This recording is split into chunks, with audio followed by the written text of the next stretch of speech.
Good morning. Thank you for joining me for another 5 good minutes with the Word. I'm Barry Bryson. We're continuing our study of the book of Galatians, and we're in chapter 5. We're going to look at verses 13 through 15 today. We last time said that Jesus is no longer teaching like a rabbi. He is now teaching like Jesus. He's also worked up, but when he's making his points, when he's making when he's expressing the truth, I should say, he's expressing it not as a rabbi, but the way Jesus did. And we've already seen him quote Jesus. I mean, use the leaven leavens the whole lump of this line that we're familiar with from Jesus, and he's going to remind us of Jesus' own teaching again today. So he's teaching this way. He's going to put on his philosopher's hat in a little bit, just for a short time. But right now, his teaching style. He's teaching in the style of Jesus. Let's look at 13 through 15. You were called to freedom, brethren, only do not turn your freedom into an opportunity for the flesh, but through love serve one another. For the whole law is fulfilled in one word, in the statement, you shall love your neighbor as yourself. But if you bite and devour one another, take care lest you be consumed by one another. Jesus could have said this in the Sermon on the Mount. He could have. And in fact, Jesus, quite famously, when asked what the greatest command was, said there were two: love the Lord your God with all your heart, soul, strength, and mind, and your neighbor as yourself. And quoting Deuteronomy and Leviticus. And whenever Jesus himself asked the lawyer in Luke chapter 10 what he thought the greatest commands were, he gave the same answer that Jesus gave. So this is something they knew. Um, and and he just he's just said, I wish those folks who are bothering you would mutilate themselves. But now he's saying,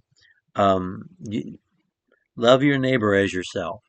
We are given freedom, but he needs them to understand freedom isn't license, and it's not an excuse for self-aggrandizement. It's not an excuse to hurt other people for your own ends, for your own pleasure, for your own advantage. We're free so that we can serve each other. The whole law. You want to know what the law is about? These guys are trying to make you keep the law. The law is not about whether you're circumcised or not. The law is about loving the Lord your God with all your heart, soul, strength, and mind, and your neighbor as yourself. Jesus taught that. I'm teaching it to you as well. That's what the law is about. It's not about being circumcised or not eating bacon. It's about loving your neighbor as yourself. And that's what you need to do. Do that, and you'll keep the law. That's what you want to do.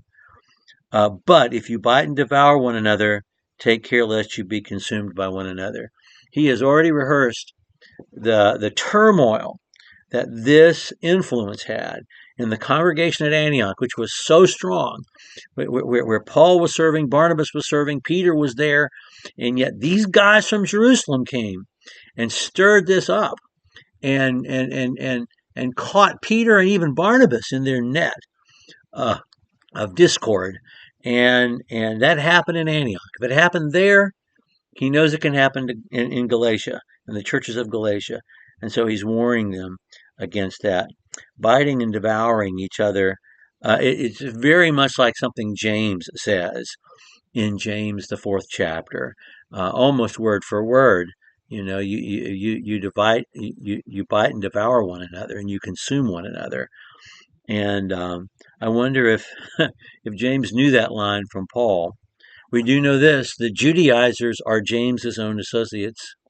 So I don't know. I don't know if there's a connection there or not.